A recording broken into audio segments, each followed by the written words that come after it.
महिलांसाठी आई योजना, 15 लाखांचं बिनव्याजी कर्ज मिळणार।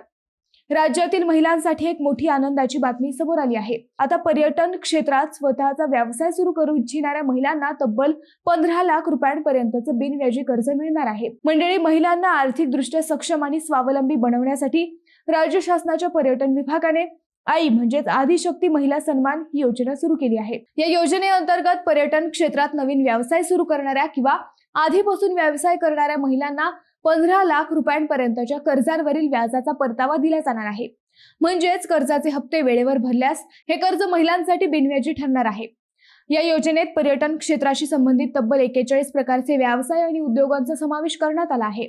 त्यामुळे homestay, resort, travel services, food व्यवसाय, पर्यटन मार्गदर्शन अशा अनेक क्षेत्रांमध्ये महिलांना स्वतःचा व्यवसाय सुरू करण्याची मोठी संधी मिळणार आहे। मात्र या योजनेसाठी काही अटीही आहेत। संबंधित पर्यटन व्यवसाय पर्यटन संचालनालयाकडे नोंदणीकृत असावा, व्यवसाय महिलेच्या मालकीचा असावा आणि तिच्या व्यवस्थापनाखाली असावा। तसेच व्यवसायातील किमान 50% कर्मचारी महिला असणे आवश्यक आहेत। मंडळी, स्वतःचा व्यवसाय सुरू करण्याचं स्वप्न पाहणाऱ्या महिलांसाठी ही योजना मोठी संधी ठरू शकते। तुमचं मत काय आहे? कमेंट करा।